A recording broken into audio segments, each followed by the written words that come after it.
Խաղացուն սիրելի Աստծո ժողովուրդ, Տերը օրհնա բոլորիդ, եղեք օրհնված մեր Տիրոջ անունով, մեր Փրկիչ Հիսուս Քրիստոսի անունով։ Մատթեոսի 6-րդ գլուխ 5-րդ խոսքում ասում է. «Երբ որ աղոթ կանես, չլինես ինչպես կեղծավորները, որովհետև սիրում են նրանք ժողովարաններում, մարդկանց առաջին հրապարակներում, անկյուններում աղոթ կանել երևալու համար մարդկանցից, բայց դու երբ որ աղոթ կանես, մտի քո սենյակը դուռը փակած աղոթ կարա դեպի քո հայրը, որ ծածուկումն է, եւ քո հայրը, որ ծածուկ տեղը տեսնի, այդպես կատուցանի քեզ»։ Այստեղը Տերը ինձ մի քանի ամիս առաջ նորից հայտնել էր, բայց էլի է Տեր ուզում ես տեղի վրա խոսանք, ժողովուրդ ջան։ Նայեք,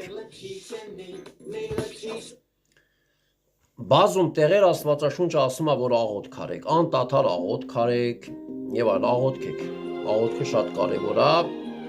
հոգեվոր մարդու համար, բայց կա որ մարդը կարա աղոթելիս լինի նաեւ կեղծավոր։ Ինչի համար։ Ասենք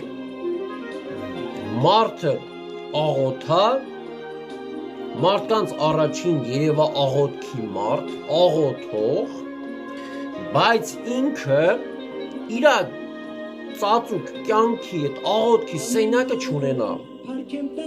որը առաջին է մեր սիրտն է, այդ ծածուկ աղոթքի սենյակը մեր սիրտն է։ Դրա համար Հիսուսն ասում է չլինեն կեղծավորների պես, այլ մտի քո ծածուկ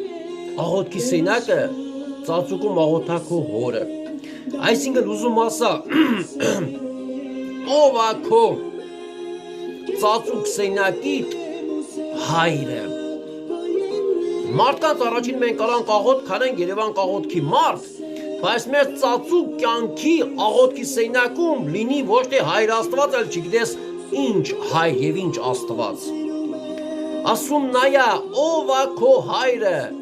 քո ծածուկում քո հայր Աստուն աղոթան, այլ քեզ կպատասխանա։ Ով որ քո ծածուկ աղոթքի սենյակում քո հայրն է, ում Աստված ես կանչում, նրանից էլ դու պատասխան առնում ես, նա էլ քեզ քո աղոթքի պատասխանը տալիս է։ Կարող է հայր Աստված աղոթես մարդկանց առաջին, բայց ծածուկ սենյակում ուրիշ հայր լինի քեզ Աստված։ Այդ է Հիսուսն ինչ ուզում ասա, չլիներ կեղծավոր, ցույց տալ մի բան, բայց ապրել մի ուրիշ բան, չէ, Տերը չի ուզում մեզանից։ Աղոթում ես հայր Աստծուն, ծածուկում էլ լինի հայր Աստվածը, քո Աստվածը, եւ քեզ կպատասխանա։ Տերը օրհնա, լավ մնացեք։